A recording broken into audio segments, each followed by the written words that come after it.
성격 장애의 치료. 자기애성 성격과 경계성 성격 구조 일반과의 관계에 대한 문헌에는 몇 가지 혼란스러운 점이 있다.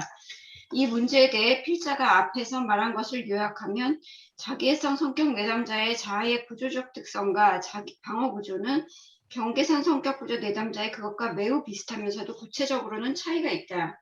경계선 성격 장애와 비슷한 점은 서로 해리된 또는 분열된 자아 상태로 나타나는 분열 및 원시적 해리가 우세하다는 것이다.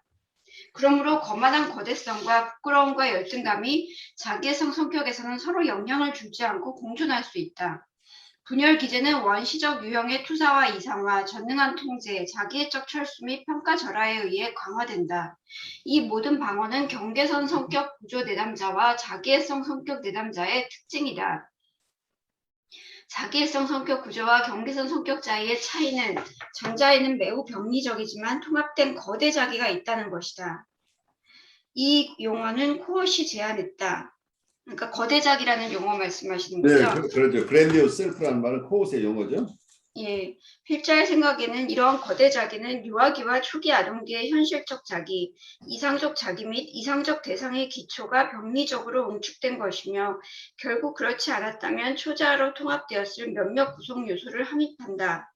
그 결과 초자아 통합에 결함이 있고 어떤 영역에서는 자아와 초자아 경계가 희미하며 대상관계의 전체 심리 내적 세계가 악화된다.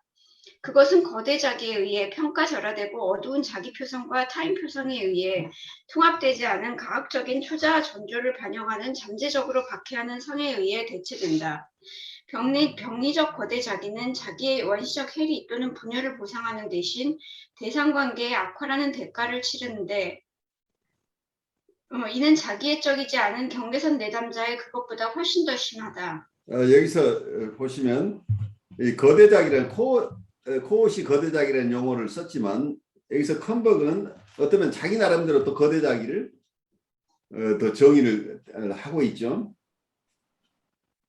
그런데 그랜디오스 셀프가 코엇이 썼던 그랜드 셀프하고 코엇은 어쩌면 발달 심리적인 측면에서 그랜디오스 셀프를 썼죠. 정상적인 나르시시 발달하는 과정에서 두 개의 축이 있다고 코엇이 설명을 하죠. 하나는 그랜디오스 셀프고 또 하나는 아이디얼라이스트 퍼렌털 이마고라는 표현을 쓰고 있죠. 그래서 하나는 거대자기, 또 하나는 이상화된 부모 원상이라는 이 두 가지가 결국은 잘 발달해서 이게 정상적인 건강한 나르시시즘으로 발달한다는 얘기죠. 그래서 그런 측면에서 긍정적으로 그랜디오스 셀프를 지금 보고 있는데 여기서 컴버그는 그랜디오스 셀프 자체를 굉장히 병리적인 것으로 보고 있죠.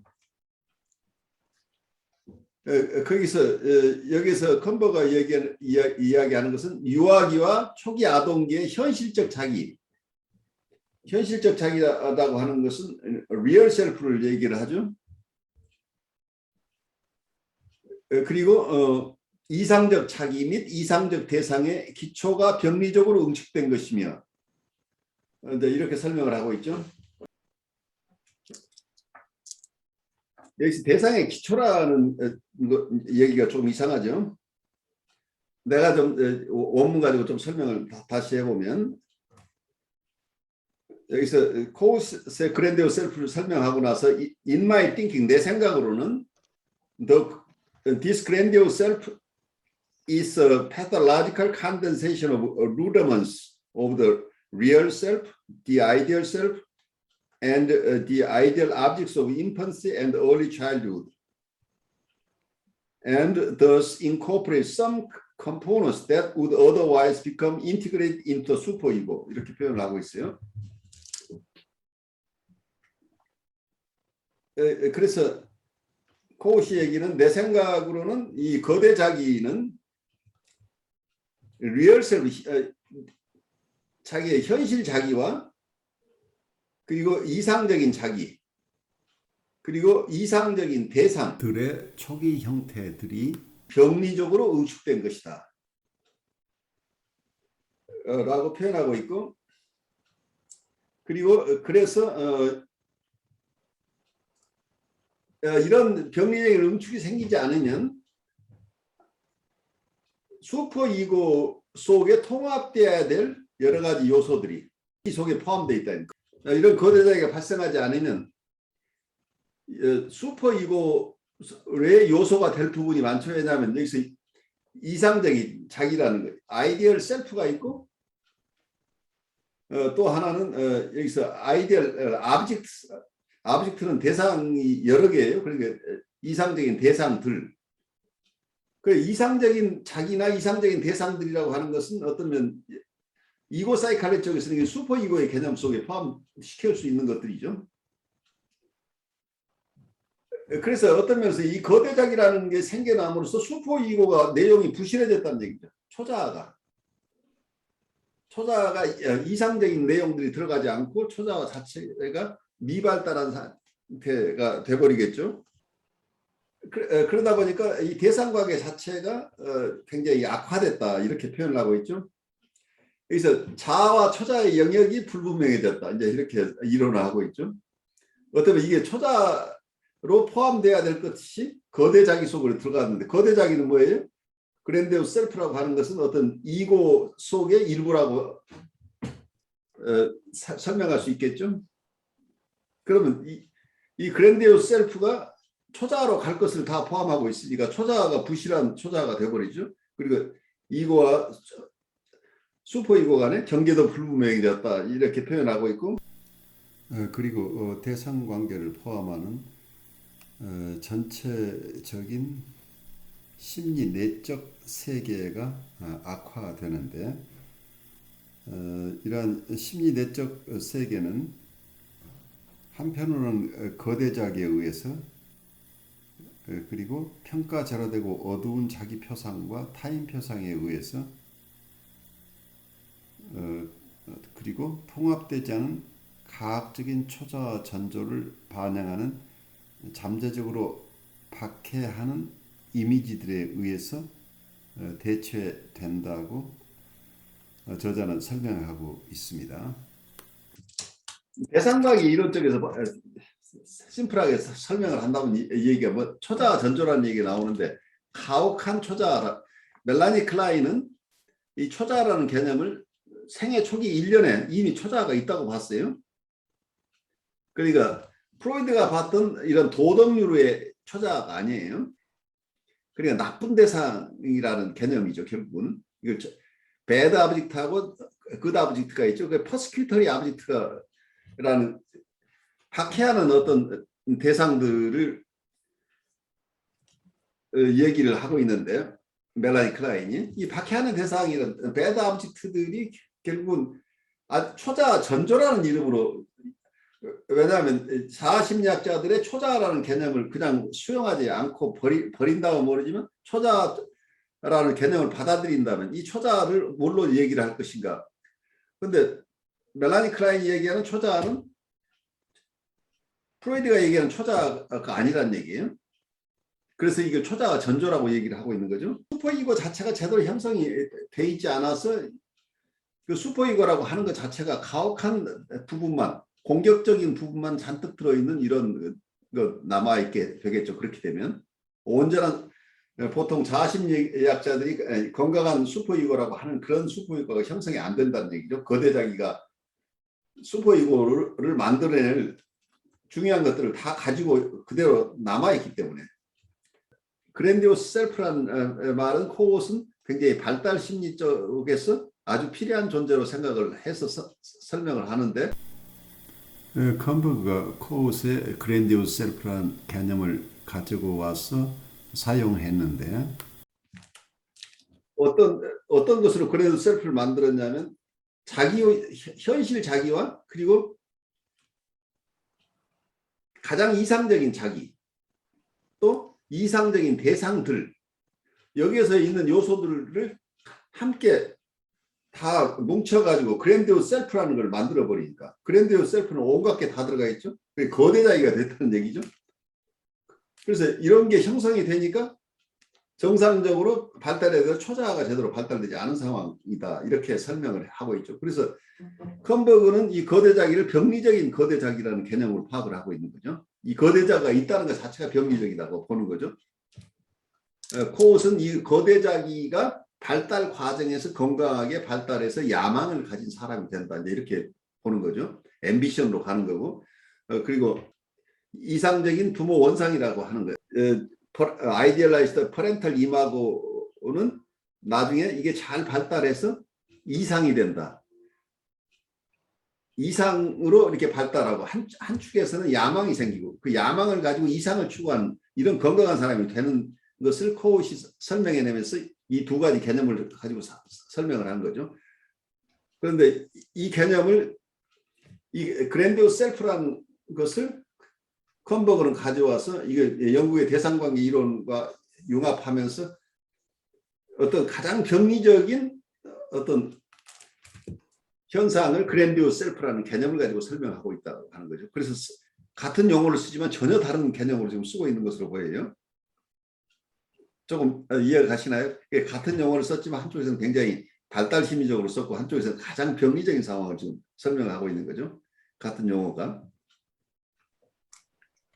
그런데 전에 잠깐 설명을 드렸습니다. 이렇게 지금 여기서 보면 거대자기 자체가 컴버그식으로 얘기를 하면 이 속에 이상적인 것, 자기의 가장 이상적인 것과 그리고 이상적인 대상, 이런 것들이 이 그랜디오스 셀프 속에 다 포함되어 있다고 하는 것 속에서 뭐예요? 셀프하고 대상이 지금 뭉쳐져 있잖아요. 이 이론 구성이. 그럼 그렇게 보면 어떻게 돼요? 이 얘기는 거꾸로 돌아가면 캐런 오나이가 얘기했던 아이디얼라이즈 셀프하고 전혀 다르지 않을 수 있죠.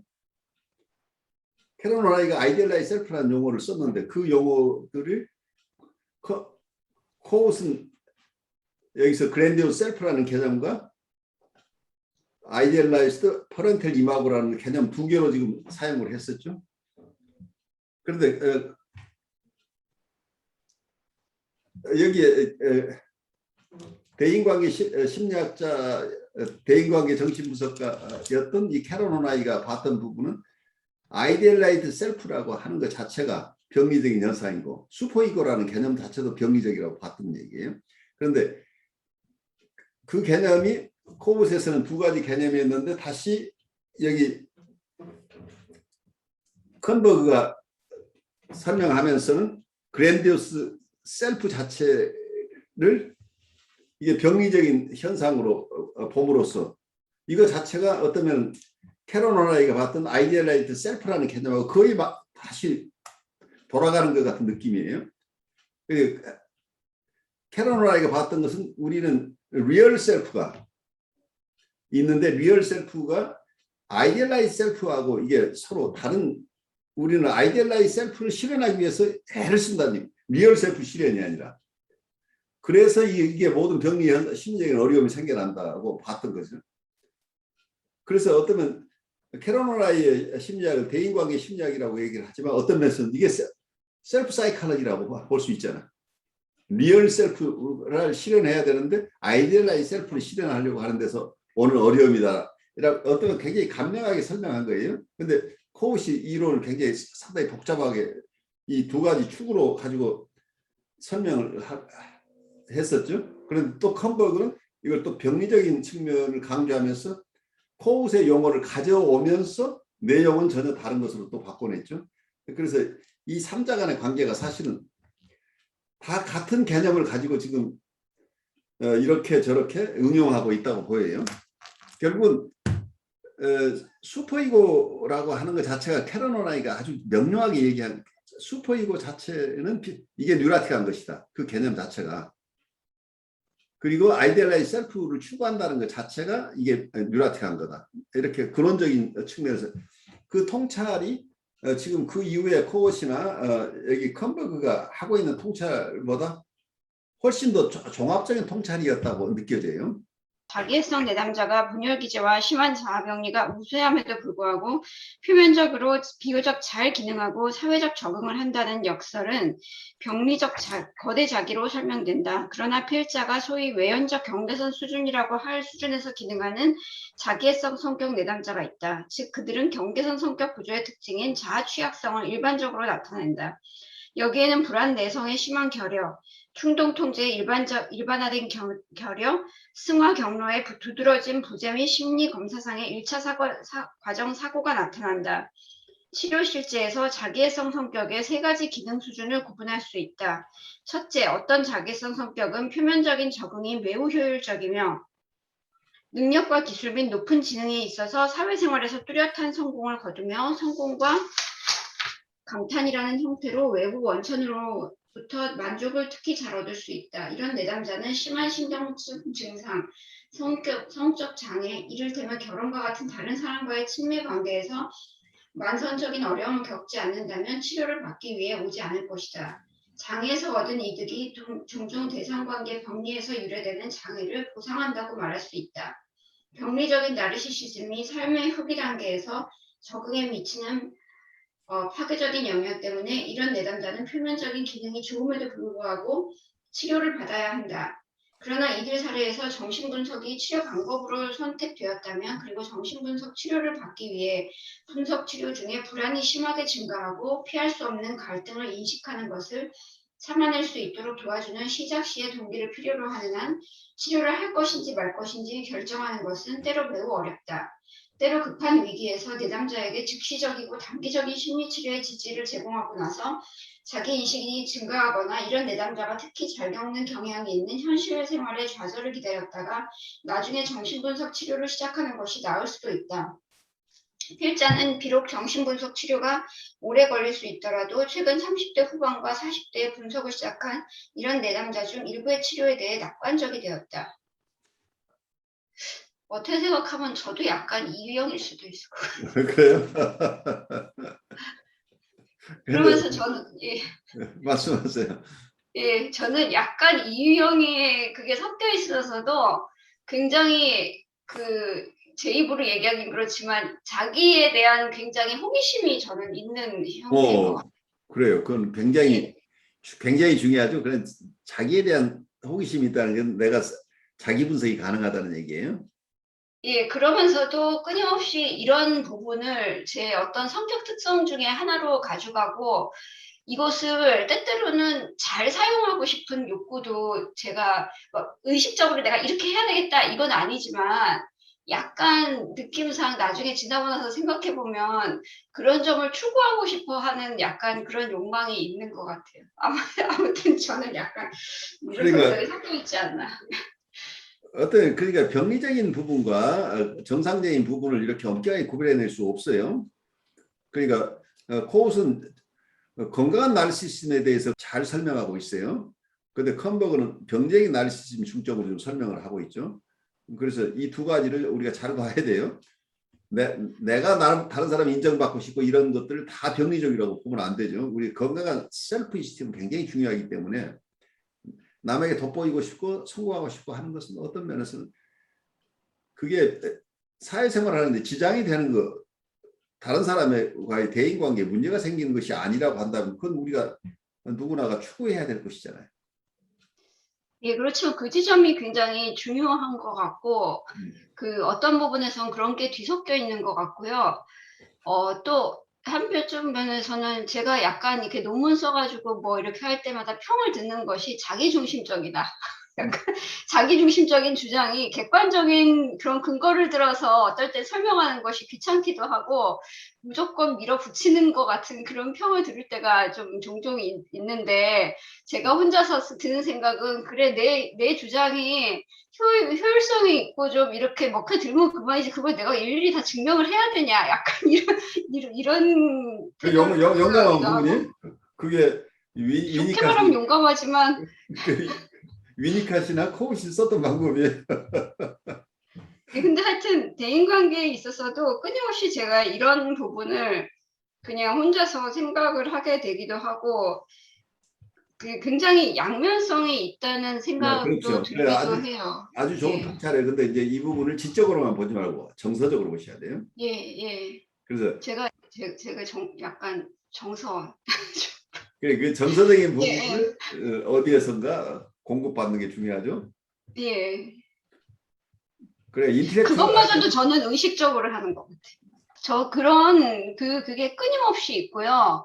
저는 아까 이거 거대자기 네, 하는데도 여러 케이스가 있어요. 뭐냐면 저는 페이스북이나 이 미디어 소통에 굉장히 관심이 많은 그렇죠. 그건데, 네, 네. 이런 면에서 드러나는 거대자기에 대한 어떤 케이스들이 있어요. 저 음, 자신도 그렇지만 어떻게 이 뒤에 숨어가지고 자기를 끊임없이 표출시키고 동조를 얻으려고 그러고, 아까 거대자기의 어떤 케이스 생각나는 경우 같은 경우에도 이런 미디어상의 어떤 이게 호응 같은 게 굉장히 표면적인 거잖아요. 그렇죠.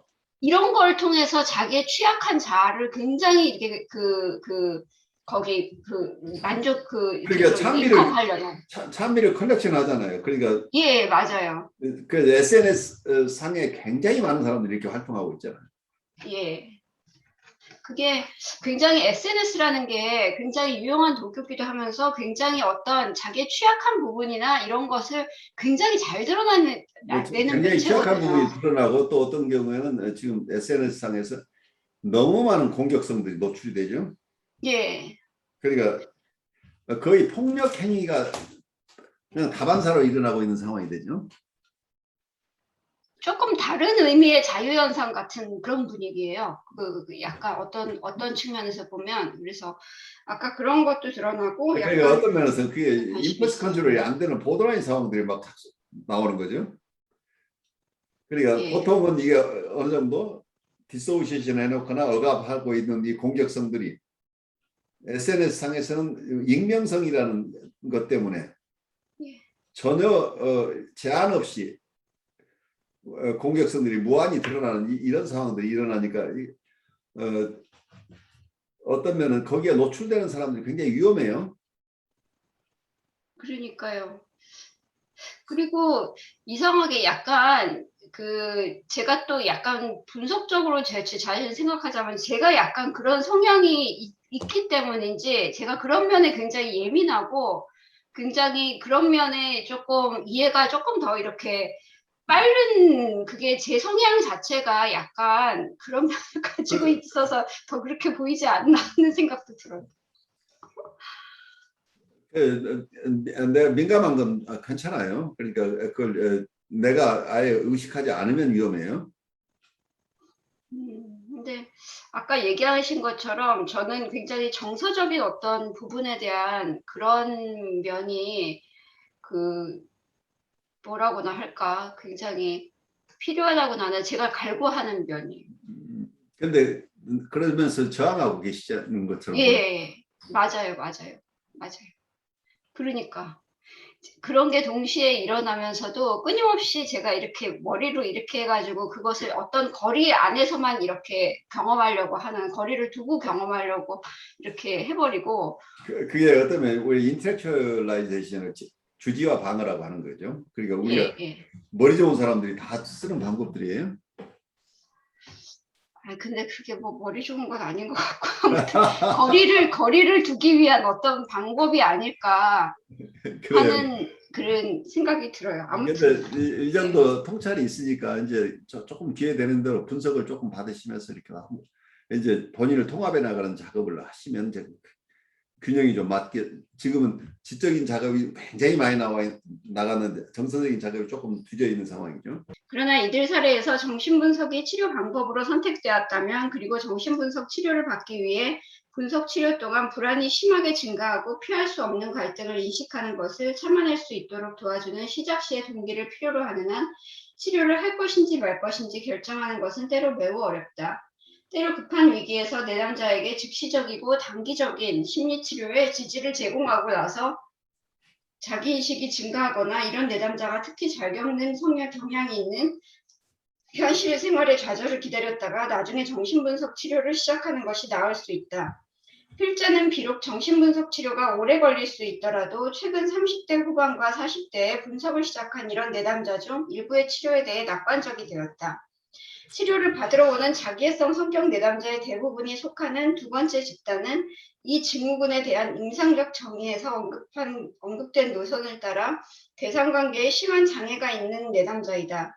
그들은 자주 복잡한 신경적 증상과 성적 어려움을 보이며 지속적으로 정서적 및 성적 관계를 수립하는 역량에 심한 결함과 망설임적 공허감으로 어려움을 겪는다. 이런 사례에서 정신분석 치료가 선택되었고 이들 내담자에게 맞게 조정된 최근의 정신분석 기법의 발달을 통해 예후가 훨씬 더 좋아졌다. 이런 내담자에 대한 정신분석 치료의 기법적 이론과 접근에 대해 한편으로는 코옥과 다른 한편으로는 필자를 포함한 다른 연구가 야콥슨, 로젠필드, 반데왈스 간의 현재 논쟁이 있지만 필자는 이러한 중간 범위의 사례에서 자기애성 성격 증후군에 대한 임상적 기술과 이들에 대한 정신분석의 분명한 적응층에 관해서 코옥과 필자 간의 기본적인 일치가 있다고 생각한다는 점을 강조하고 싶다. 자기애성 성격의 세 번째 집단은 외연적으로 경계선 수준에서 기능하며 앞에서 언급했듯이 자아 취약성이 일반적으로 나타나는 내담자로 이루어진다. 필자는 앞에서 이 집단에 대해 대체로 지지적인 심리치료적 접근을 추천하였다. 그러나 좀 더 최근에 필자는 지지표현적 심리치료로 이들을 치료할 수 있는 가능성에 고무되었다. 이러한 기법적 접근은 치료자를 평가절하하고 치료자에게서 받은 지식과 도움을 무의식적으로 파괴하는 전이에서의 좀 더 노골적인 방어 기제를 해석하는 반면 거대 자기의 다른 측면은 존중되고 전체적인 재교육을 통해 내담자의 나르시시즘이 좀 더 적응적이고 약화되게 한다. 외연적 경계성 기능을 보이는 자기애성 내담자 중 특히 강한 분노 반응이나 자기애적 분노 반응을 보이는 내담자에 대해서는 표현적인 심리치료 접근이 필요할 수 있다. 필자는 최근 이들 사례 중 일부에서 일반적 표현 심리치료를 실시하였다. 이는 필자가 일반적 경계성 성격 구조 내담자를 치료할 때 추천했었다. 불행이 심한 유형의 부정적 치료 반응을 일으키는 경향으로 인해 종종 치료는 조기에 중단되었다. 일반적으로 경계선 수준에서 기능하고 만성적 분노를 보이는 이러한 자기애적 내담자의 하위 집단에 대해서는 그 예후가 제한적이다. 마지막으로 자기애성 성격과 함께 강한 반사회적 특징을 보이는 외연적 경계성 기능을 지닌 내담자는 예후가 매우 빈약하다. 물론 이것은 원래의 반사회적 성격에도 최대한 해당하는 것이다. 이들은 투자와 기능과 대상관계가 일반적으로 심하게 왜곡되고 악화된 것에 덧붙여서 전형적인 자기애적 방어 구조를 보인다. 여기까지 오늘 마무리하면서 조금 보죠. 컴버그가 동료들과 함께 환자들을 치료해온 코넬의 정신병원이 아마 웨스체스터 쪽에 있을 거예요. 거기에 이분이 환자들을 치료하면서 그 그룹이 있어요. 그 그룹에서는 전이 중심 심리치료, 트랜스퍼런스 포커스드 사이코테라피라는 이런 이름으로 이 보드라인 환자 치료하는 거의 매뉴얼화되다시피 이분들 나름대로 하나의 그룹에서 하나의 치료 모델을 만들어내려고 애를 쓰고 있고 그렇게 치료를 해오고 있어요. 근데 이분들은 정신병원을 배경으로 하기 때문에 그 안에서의 치료 기법이라 일반 상담가들이 이용하기는 좀 어렵죠. 그래서 제가 계속해서 컴버그의 이론이 굉장히 중요한 부분은 있지만 우리 일반 상담가나 우리 일반 사회에서 사용하는 데는 항상 적합한 것인지 선별하면서 써야 된다는 얘기예요. 이분이 메디칼한 측면 그리고 병원을 배경으로 한 쪽에서 이론 구성을 하고 있기 때문에 그런 병원에 백업이 없는 상태에서 바로 적용하기는 어려운 게 그래서 이분은 해석 중심으로 계속 하고 있는 거예요. 그런데 이런 분들 심한 자기애적 환자나 보드라인 환자들을 해석으로 하게 되면 대부분 그냥 스탑이에요. 안 온다는 얘기죠. 그 얘기 들으면서까지 올 생각이 추워도 없죠. 돈 내고 왜 와요? 이분들은 다 많은 분이 특히 자기애적인 환자들은 굉장히 성공적인 사람이 많은데 그래서 이런 분들의 저항을 해소하면서 롱텀으로 이분을 돕는 방법이 현대정신분석에서 이모셔널 커뮤니케이션 중심으로 하는 거예요. 근데 이분은 무리가 되더라도 해석을 해서 통찰을 가져야만 낫는다고 보는 거죠. 그러니까 무엇이 큐어인가, 무엇이 치료인가에 대한 서로 상반되는 견해들이에요. 확실하게 이해하기만 하면 낫는다고 하는 것은 건강한 사람들에게 도움이 돼요. 많은 경우에. 그러니까 뉴라틱한 수준까지는 된다는 얘기죠. 확실한 통찰이 있으면. 근데 보드라인이나 사이카틱하거나 심한 자괴적인 환자의 경우에는 자기가 자기 주제를 아는 순간 화가 나서 못 견디는 사람이란 말이에요. 그러니까 이 사람한테 너는 이런 사람이라고 알려주는 것 자체가 이분들에게 고문이라는 얘기예요. 그래서 그런데 이걸 해석적인 방법으로 계속 하겠다고 한다면 이분들은 가둬놓고 하는 수밖에 없잖아요. 그래서 입원이라는 문제가 나오는 거죠.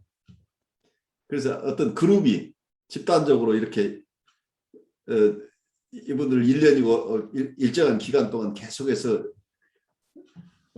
심한 자극에 노출돼도 계속 치료할 수 있는 어떤 세팅을 만들어서 치료하는 방식인데 일반적인 상담 세팅에서는 적용하기가 어렵다고 보여요. 그래서 이 교과서 끝나면 또 다른 교과서를 하는 이유가 조금 더 너무 이분들의 매뉴얼 중심 마치 어떤 치료 편람이 있는 것처럼 이분은 조금 그렇게 느껴져요. 초심리학 쪽에서는 대상관계 이론을 가져와서 설명하려고 애를 쓰고 있지만 또 이고 사이콜로지하고 두 개를 접합시키다 보니까 사실은 이걸 소화하는 사람들 입장에서는 굉장히 부담스럽고 꼭 그렇게밖에 설명이 안 될 것인가. 아까 동성애 관계 이론들도 사실은 제가 언제 동성애 환자 치료하느라고 1960년대 70년대 출간된 책을 하나 샀는데 거기에 보면 모든 동성애는 다 병리적이고 그 병리적인 구체적으로 치료하는 방법들이 엄청나게 이르겠죠. 이론이 잘 발달되어 있는데 그게 지금 보면 다 너무 지나친 이론들인 거죠. 그래서 초심리학이 우리에게 도움이 되지만 모든 것을 초심리학적으로 다 쉽게 거기에 용해내려고 하는 것 자체가 그것도 인텔렉츄얼라이제이션이라고 보여요. 어떤 환자들은 이론 구성이 잘 안 되는데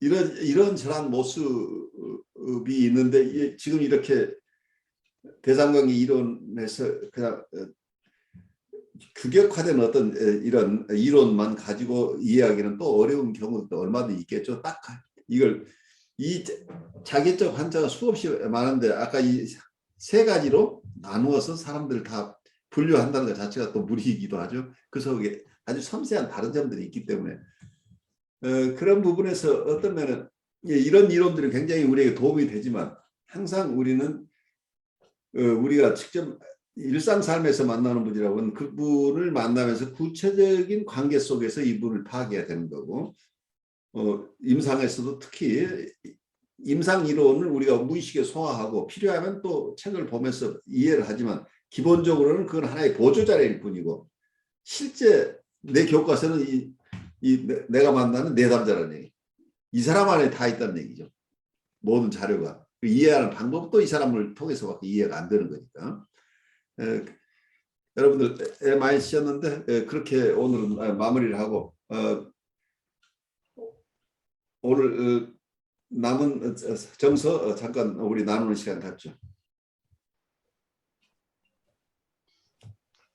약간 갑자기 드는 생각이 뭐 하여튼 치료나 교육이나 결국 약간 내 문제인 것 같아요.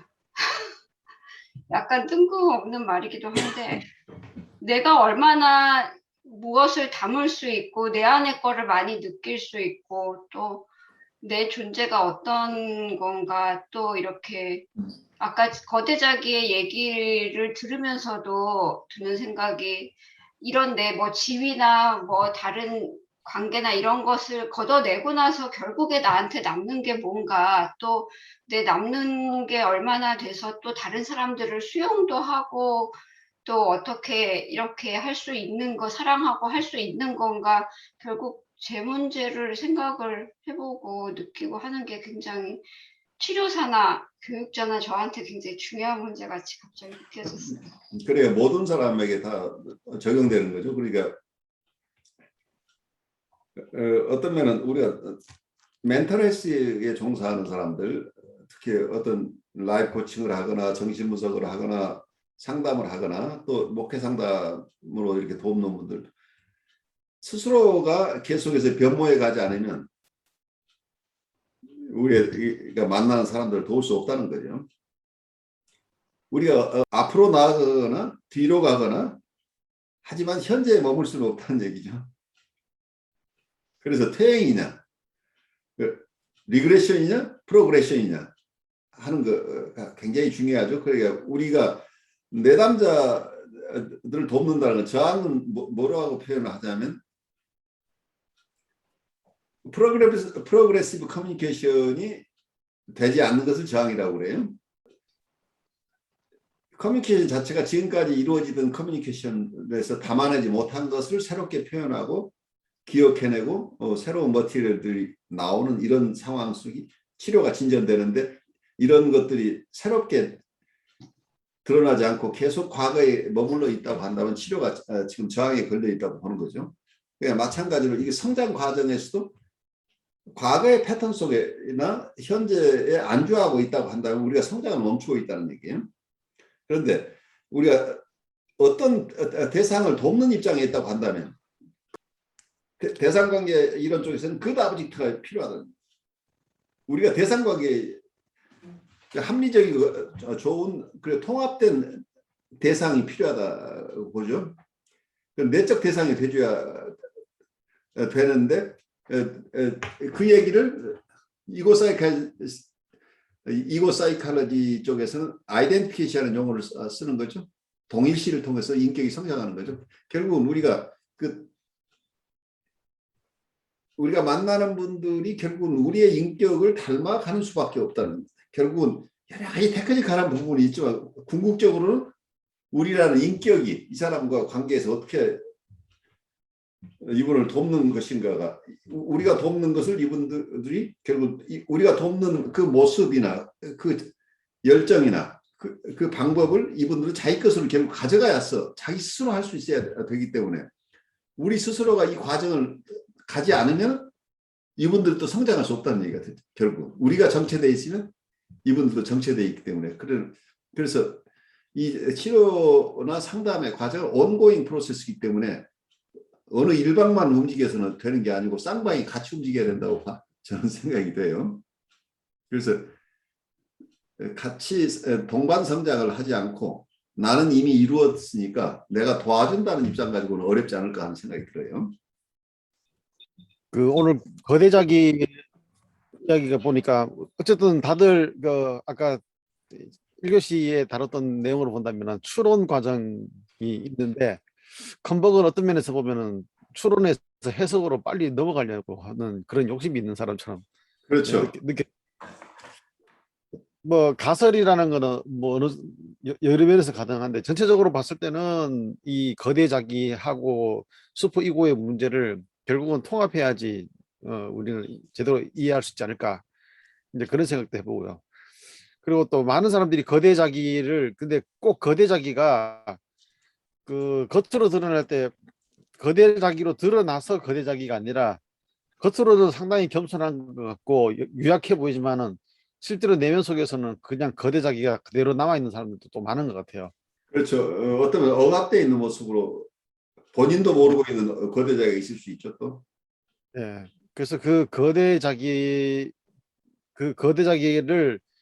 사실은 이게 거대자기가 원래 현실 자기로 돌아가든지 본래의 자기로 돌아가야 되는데 이걸 가만히 보면은 사람들이 얘를 상담의 자리에 나온다거나 만나게 되면은 우선적으로 가지고 나오는 거는 거대 자기 아니면은 거대 자기의 변형된 모습으로 나오는 것 같아요. 그런데 그렇죠.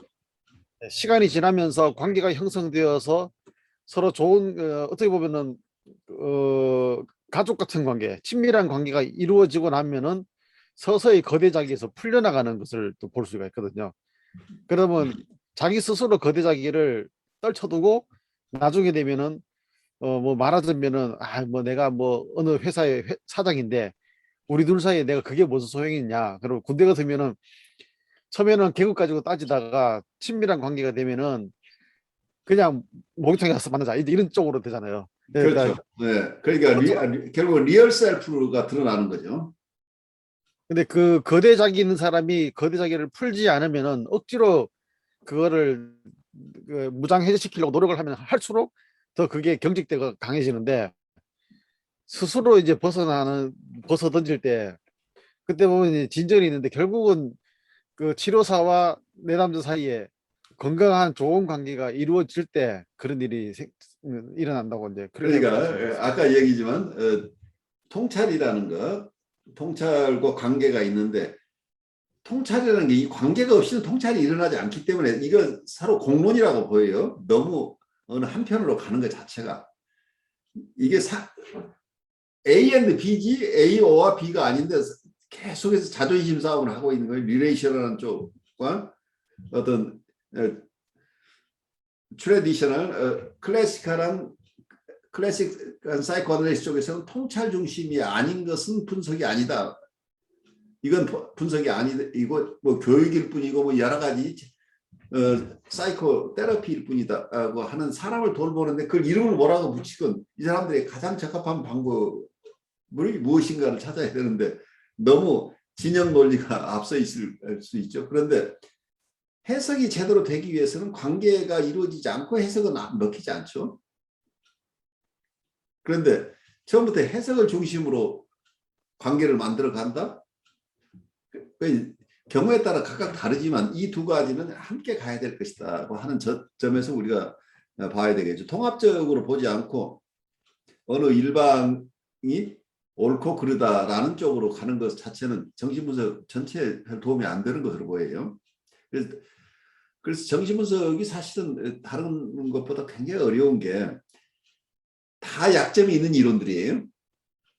다 큰 주장을 하지만 그렇지만 다 버릴 게 아니고 이쪽에서도 중요한 게 있고 저쪽에 중요한 게 있으니까 어쩌면 너무 관계 중심으로만 또 생각하는 분들은 우리 통찰 필요 없어. 그냥 내가 따뜻하게 잘해주면 되는 거야 라는 쪽으로 가버리면 어쩌면 자기 역할을 포기하는 거야. 분석가로서의 갖춰야 될 기본적인 또 지적 통찰이 또 굉장히 중요한 부분이죠. 이런 부분은 충분한 이론적인 배경이 있어야 되는데 그리고 하나의 이론뿐이 아니고 여러 이론들을 충분히 알고 있어야 이 속에서 내가 필요한 통찰들을 얻을 수 있는데 이 통찰은 다 무시해버리고 그냥 따뜻한 관계 속에서 치료가 일어난다고 보는 것은 또 좀 무리가 되는 거죠. 이러한 따뜻한 관계를 배경으로 이 통찰을 이분 스스로 할 수 있도록 도와주거나 경우에 따라서는 이분이 통찰을 수용할 수 있으면 내가 가진 통찰을 나누어줘서 결국은 통찰을 가지고 이 사람이 낳는다는 얘기예요. 그러니까 이것을 O와 B로 볼 부분이 아니고 A and B로 봐야 되기 때문에 그만큼 이렇게 사람을 돕는 사람들은 자기가 해야 될 숙제가 굉장히 많은 거죠.